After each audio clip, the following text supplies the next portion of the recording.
안녕하세요. 안녕하세요, 하근님. 예, 반갑습니다. 예, 반갑습니다.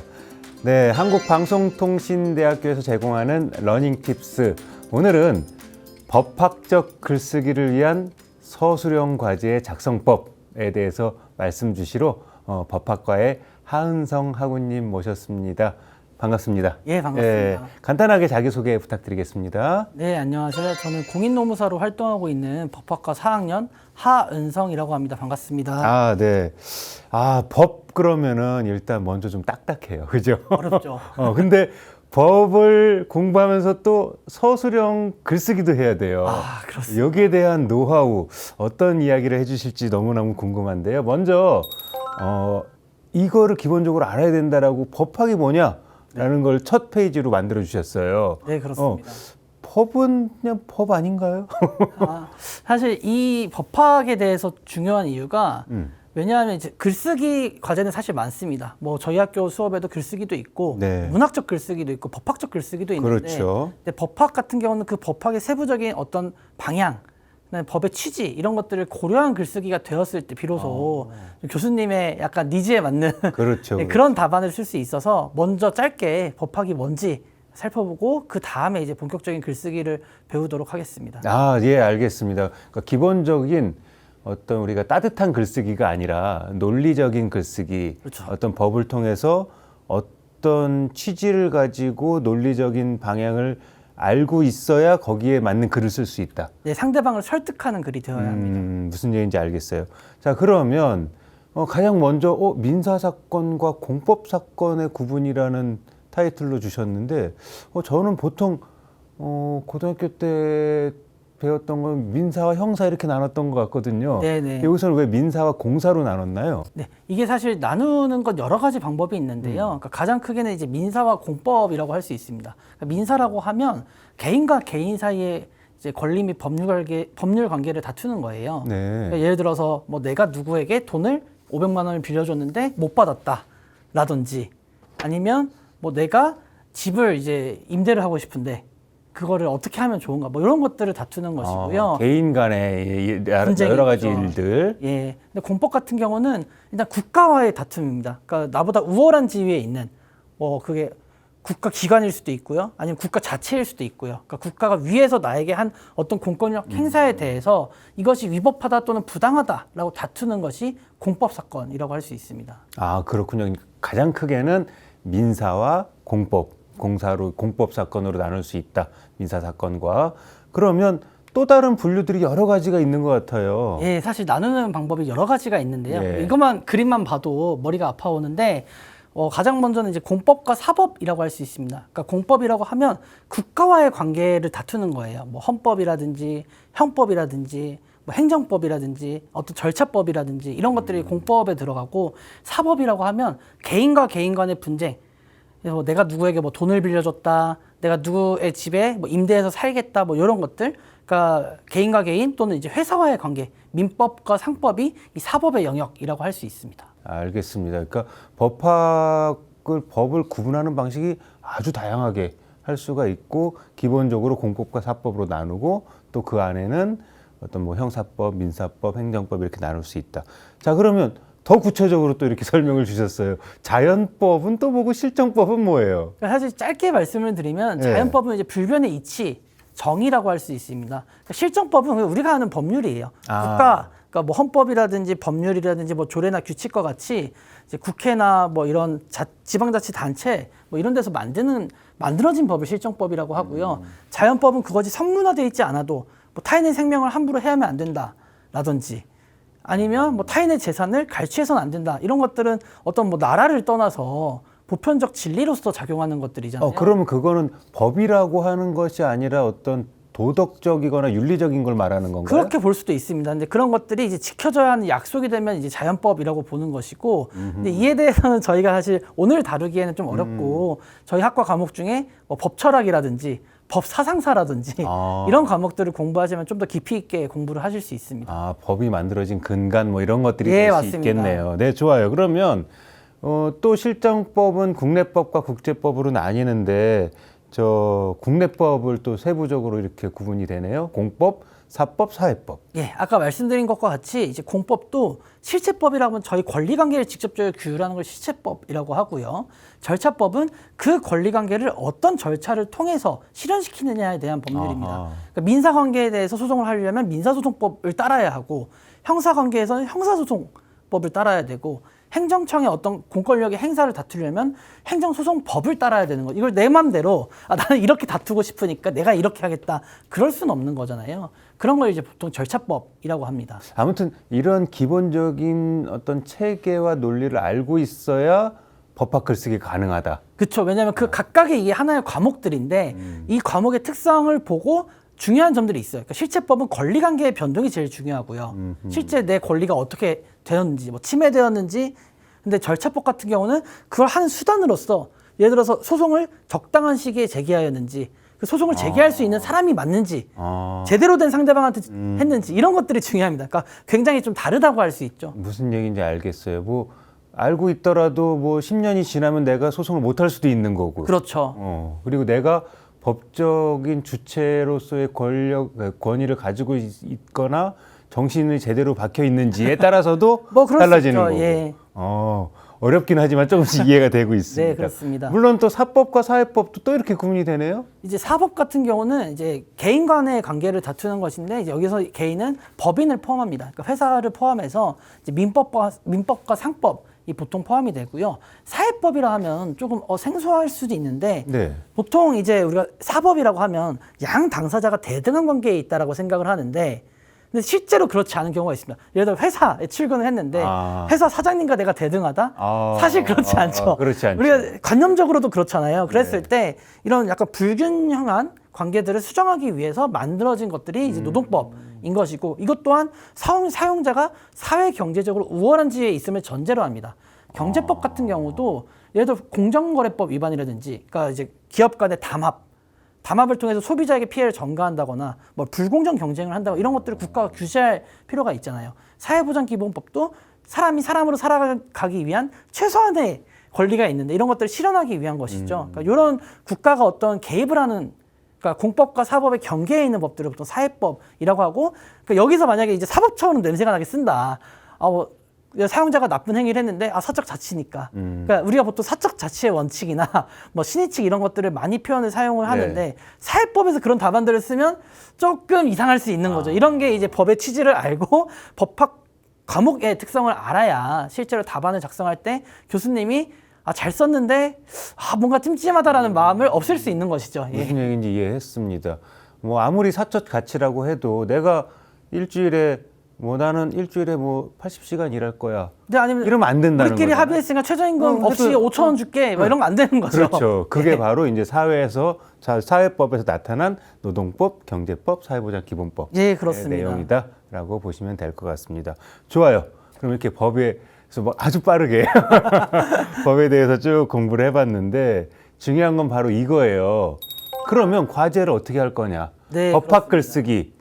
어떻게 해야 되는지 가장 기본적인 것부터 한번 말씀 주시겠습니까? 사실 어떤 과목보다도 어떤 학문보다도 목차가 중요한 게 법학이지 않을까 싶습니다. 왜냐하면 사실 문학 중에 물론 여러 가지 문학이 있지만 뭐 시를 예시로 들어볼게요. 네. 문법이 틀려도 우리는 상관없어요. 이제 시적 허용이라고 합니다. 그렇죠. 뭐 맞춤법을 일부러 파괴하는 경우도 있고요. 맞아요. 그리고 목차가 없어도 줄글로 뭐 산문이라든지 수필이라든지 그런 게 못 쓴 글이라고 절대 우리는 생각하지 그럼요. 않습니다.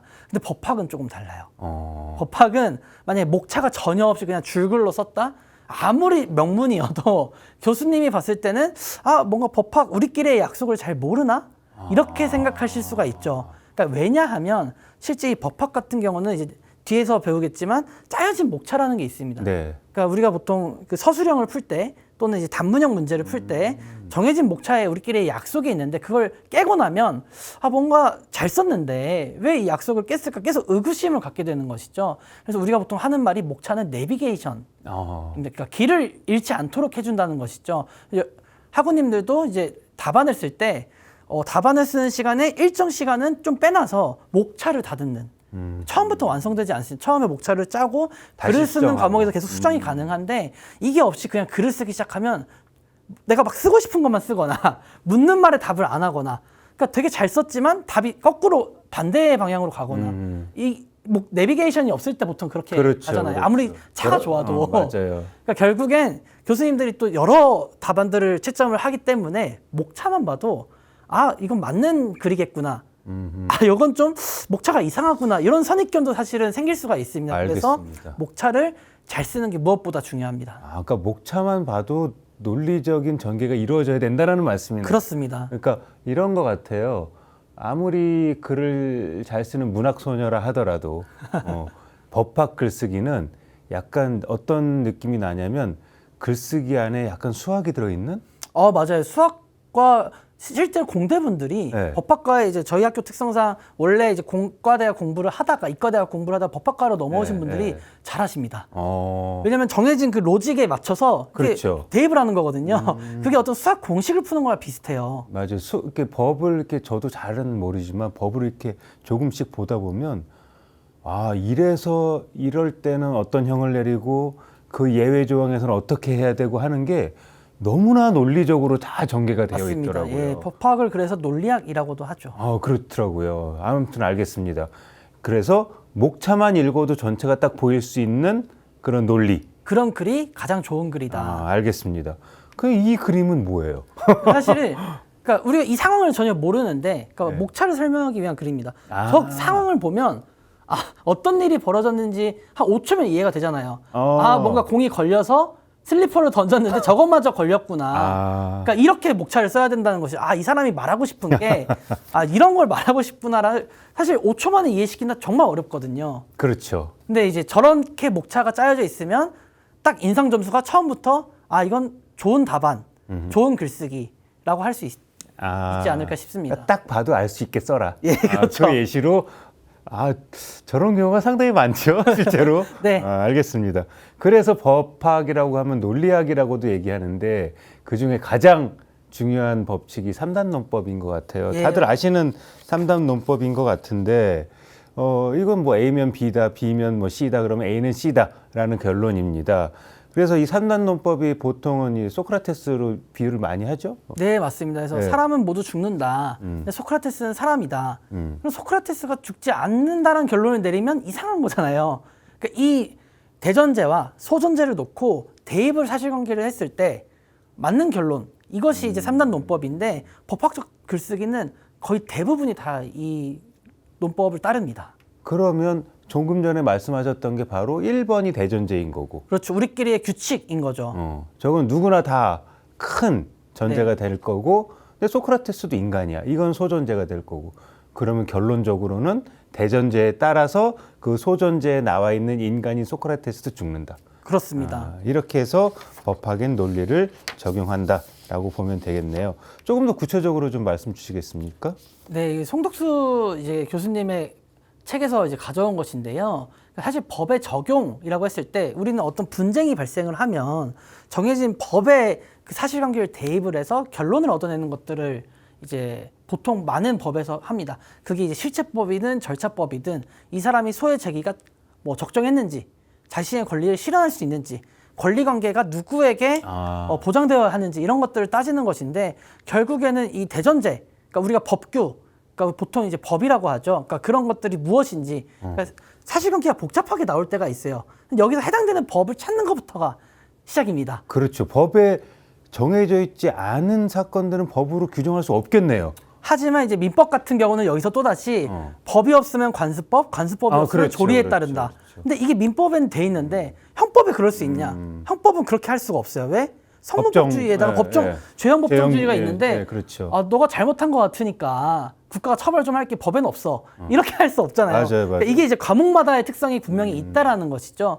그래서 이제 아까 여러 가지 권리 관계가 있을 때 이런 법에서 정하는 요건을 구비하였는지, 그 요건을 충족했는지, 그럼 그 이제 효과가 발생을 하거든요. 그러니까 의 요건 효과가 이제 단문에서의 보통 우리 글쓰기 목차인데 그것이 그대로 이제 이런 케이스 문제, 그러니까 서술형 답안에서도 마찬가지로 사례형에서도 나오고요. 단문에서도 거의 유사한 목차로 갑니다. 그러면 저 구체적인 사실관계에 따라서 적용하는 게 법의 적용이고 그리고 이러한 법의 적용을 하려면 먼저 대전제인 법규의 내용을 확정하는 거. 그렇죠. 그러니까 과제를 쓸 때에도 그거부터 생각해야 된다라는 거죠. 사실관계를 보고 아 여기는 어떤 법이 적용이 되겠구나. 그걸 다 찾아내야 된다는 것이죠. 그리고 그게 어떤 요건을 구비하였는지 검토하는 것도 과제에 써야 되는 거고. 그렇죠. 그래서 결국 어떤 법률 효과가 주어져야 하는지. 저 요건을 구비했으면 법률 효과가 주어진다. 예를 들어서 어떤 형의 뭐 위반이다. 근데 요건이 만약에 구비되지 않아요. 그러니까 사람을 상해한 자는 뭐 몇 년 이하의 징역에 처한다라는 게 있는데 내가 상해한 게 사람이 아니에요. 맞아요. 그럴 수 있죠. 인형이거나 뭐 사람인 줄 알고 했는데 또 좀비였어. 예, 그럼 이제 살인죄는 안 되는 거죠. 그러니까 뭐 그렇죠. 다른 법령이 적용될 수야 있겠지만 뭐 재물이면 뭐 재물손괴가 될 수도 있고 그렇죠. 근데 사람은 아니잖아요. 그러니까 이런 것들을 하나하나 빠짐없이 검토하는 게 가장 기본이 된다. 아, 무슨 얘기인지 알겠습니다. 이런 대전제와 소전제와 결론들을 법에서 찾아내서 그것들을 과제로 작성하는 그런 논리적인 전개가 필요하다. 예, 맞습니다. 라는 거네요. 미국의 또 3단 노법은 좀 달라요? 사실 같은데요. 근데 예. 이제 보통 우리나라 이제 로스쿨도 마찬가지고 이런 IRAC라고 불리는 아이렉이라고 하는데 요 이제 그 논법을 따라갑니다. 그러니까 그리고 우리나라 판결문도 사실 거의 유사해요. 그러니까 뭐 미국이나 한국이나 크게 다르진 않는데 저 이제 처음에 이슈 주제를 그러니까 뭐가 문제가 되는지 예. 문제의 소재를 찾고요. 그렇다면 거기에 적용되는 법규, 아까 대전제인 규정을 찾고요. 룰을 찾고. 그다음 구체적 사실관계를 이 규정에 대입하는 것이 적용, 어플리케이션이고 어플리케이션하고. 그에 따라서 결론이 나온 게 컨클루전입니다. 사실은 아까 그 3단 논법이 그대로 들어간다라고 볼 수 있죠. 그러네요. 그럼 하나씩 한번 구체적으로 볼게요.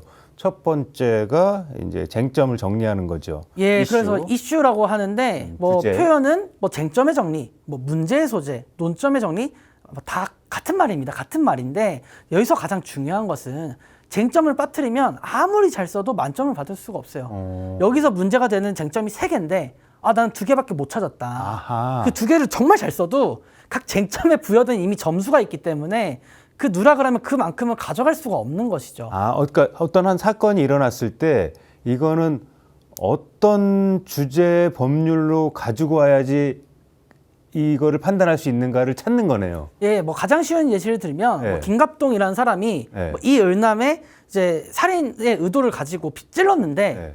그럼 이제 살인죄가 적용이 되나? 요게 이제 가장 큰 쟁점이잖아요. 네. 근데 피가 나오는 걸 보고 무서워. 그래서 멈췄어요. 그럼 여기서 또 중요한 쟁점은 자기가 피가 나오는 걸 보고 멈췄는데 그럼 미수란 말이에요. 안 죽었으니까. 네. 이 중지 미수에 대해서도 써줘야 되는데 나는 신이 나서 야 이건 살인죄야. 그렇게 되면 안 된다. 그러면 이 중지 미수가 사실 더 분량도 많고 학설의 대립도 엄청 많습니다.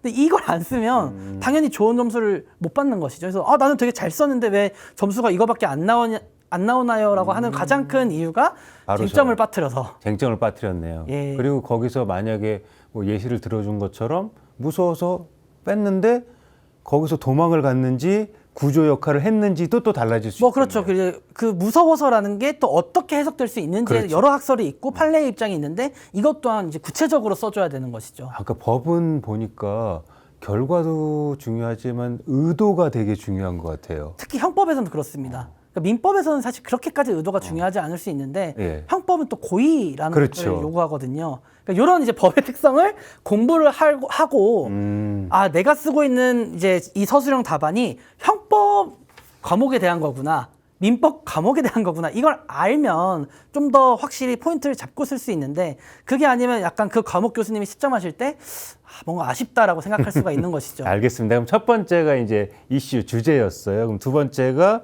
룰이죠. 네, 요거는 이제 아까 말씀드렸던 그 법규라고 보시면 되는데 근데 약간 의문스러운 점이 2개가 있습니다. 우리나라는 성문법주의, 그러니까 대륙법계이기 때문에 성문법만 법이라고 보거든요. 네. 미국이나 영국은 판례도 법이라고 봅니다. 근데 판례도 써요, 여기에.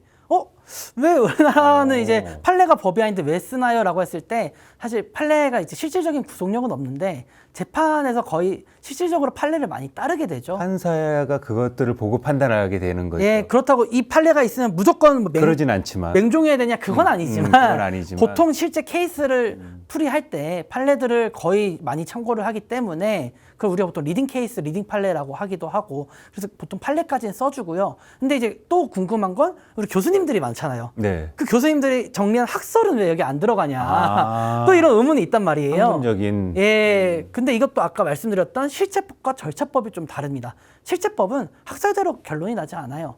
그러니까 판례까지는 참고가 되는데 네. 여기 학설을 막 분량을 이렇게 소요하는 거는 사실 좋은 글쓰기라고 보기 어렵습니다. 근데 아까 공법이라든지 그러니까 행정법이나 헌법, 절차법은 국가가 어떤 처분을 했을 때 맞아요. 개인을 지켜주기 위한 거잖아요. 그렇죠. 그러니까 이거 국가의 판례가 또 잘못됐다. 이것은 어떤 원칙을 위반했다. 이런 비판적인 학설들이 있는데 이걸 아예 안 쓴다? 그럼 교수님 입장에서 서운할 수 있어요. 그러니까 이제 실체법이냐 절차법이냐 이게 공법이냐 사법이냐에 따라서도 학설을 쓰냐 안 쓰냐 뭐 강조를 하냐 이런 것들이 이제 또 중요할 수가 있다라는 거죠. 그래서 아까 처음에 법이 무엇인지 전반적으로 다 꿰뚫고 있어야 거기에 맞게끔 분량 조절도 가고 강약 법 조절이 규정과 가능한 것이죠. 판례들도 찾아서 과제물에 작성을 할 수 있다. 네, 그런 그렇습니다. 말씀이네요. 세 번째가 이제 그럼 적용해야 되잖아요. 어플리케이션. 이게 가장 중요한데요. 그러니까 네. 서술형 답안, 그러니까 사례형 답안에서는 이걸 잘하냐 못하냐가 거의 뭐 득점의 절반을 좌지우지한다고 볼 수 있습니다. 왜냐하면 사안의 적용을 맞게 했어요. 예. 그럼 결론이 틀릴 가능성은 거의 없거든요.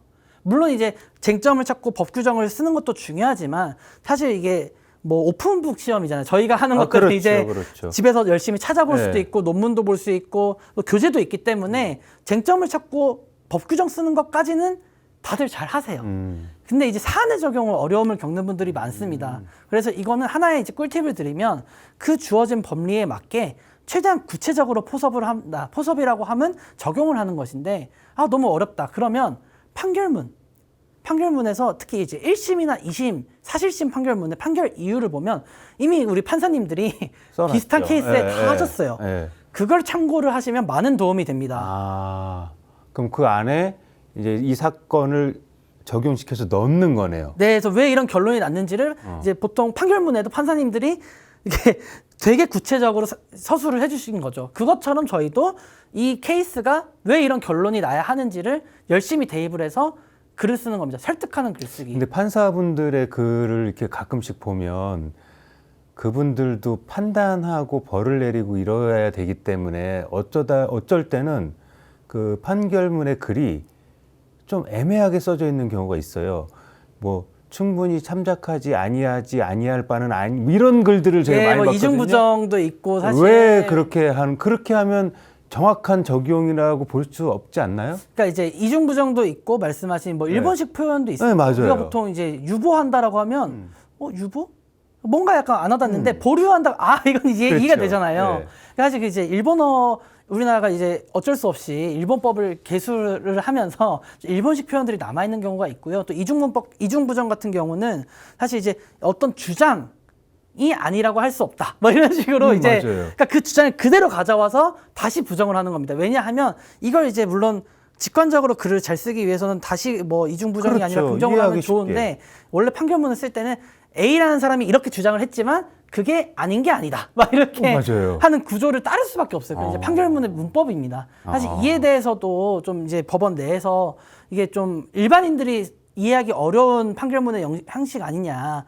법조인들에게만 이제 적용이 쉽게 되고 어떤 문턱으로 하는 이유 뭐 그런 이제 의견들도 있는데 아직까지는 그렇습니다. 여러분께서는 사실 그렇게 이중부정을 따를 필요는 없고 그렇죠. 예, 네. 좀 직관적으로 이해할 수 있게 알겠습니다. 가장 좋은 건 내 뭐 동생이 봐도 잘 이해할 모르는 수 사람이 있게. 봐도 예. 그게 법이죠. 뭐. 예, 그렇습니다. 그렇게 해서 이제 어플리케이션 적용까지 한번 살폈고 마지막에 이제 결론 내려야 되잖아요. 예, 이 컨클루전 사실 안 하는 분들이 많아요. 왜냐면 이 어플리케이션을 하면 이미 답이 나왔는데 맞아요. 왜 굳이 동어 반복을 하냐라고 묻는 분들이 계신데 법학의 약속입니다. 왜냐면 대전제, 소전제 결론인데 그 결론이 예를 들어서 뭐 그 작은 주제들의 각각의 결론이 또 있고 소결이라고 하죠 우리가 보통.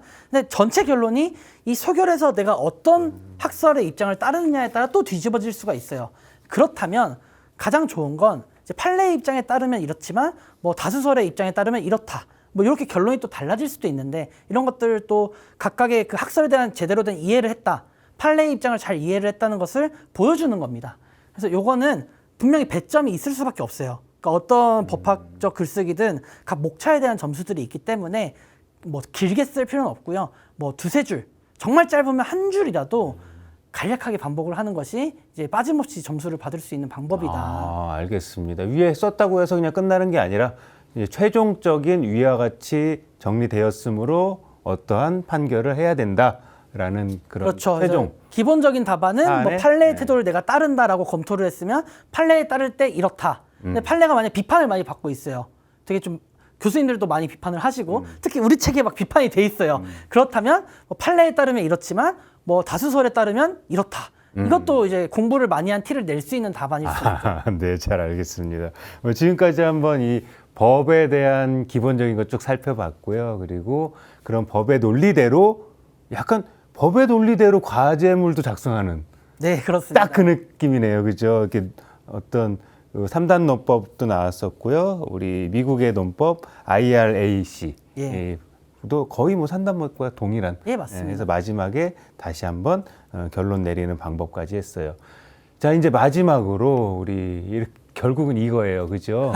우리 법학 글쓰기에서 실전 글쓰기를 잘할 수 있는 방법 한번 딱 정리해 주시면 학우님들께서 쏙쏙 잘 들어올 것 같습니다. 예, 마지막으로 정리하겠습니다. 가장 중요한 건 문제를 열심히 읽으셔야 됩니다. 그 문제 안에 답이 다 있는데 예를 들어서 교수님이 뭐 2025년 9월 12일에 기간이 만료가 됐는데 바로 9월 13일 날 뭐 이런 계약을 해지할 수 있느냐 뭐 이런 것들이 이제 날짜가 이렇게 바로 주어지면 의도가 있단 말이에요. 그렇죠. 바로 다음 날 뭔가 통지를 해야 되는 거 아닌가? 최고라는 게 있거든요. 우리 법에는 뭐 상당한 기간을 요한다라는 것들이 있고, 그러니까 뭔가 그 문제를 파악을 하면서 사실관계를 뽑아내고, 그러니까 사실관계가 복잡하면 복잡할수록 단순화해서 뽑아내는 게 중요합니다. 그러면서 아 이런 걸 의도하고 냈구나. 그럼 그 의도를 담아서 쟁점에서 정리를 해주는 것이고요.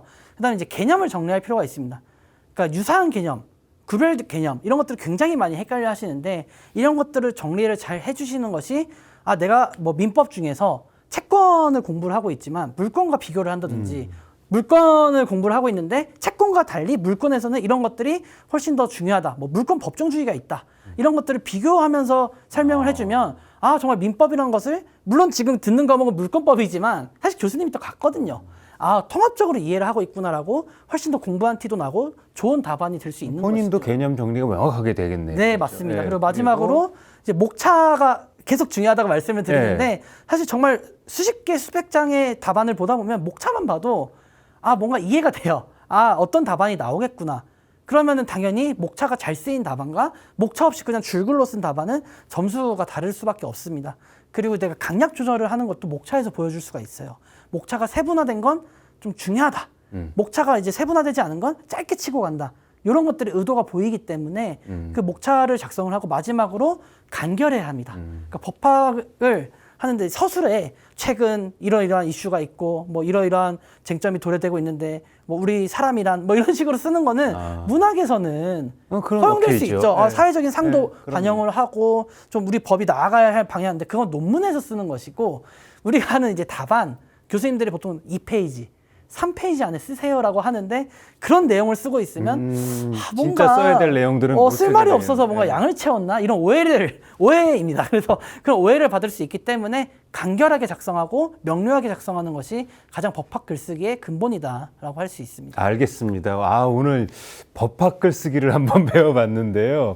법학은 제가 딱 느껴보기에는 지금 들어보니까 어떤 논리가 가장 중요하고 네. 그리고 그 논리를 쓸 때 아예 처음부터 내가 이 글을 어떻게 써야 될지를 머릿속에 그 흐름을 가지고 있어야 될 것 같아요. 예, 맞습니다. 그래야 목차도 잘 작성할 수 있고 그러면서 그 목차대로 대전제, 소전제, 결론을 쓸 수 있는 그런 법학만에 가지는 그런 매력적인 글쓰기가 성공하지 않을까 생각이 듭니다. 우리 법학과 학우님들께서도 우리 나와주신 학우님들처럼 한번 노력해 보신다면 충분히 우리 법학 과제물 잘 작성할 수 있지 않을까라는 생각이 듭니다. 오늘 이렇게 좋은 말씀 해주셔서 너무나 고맙습니다.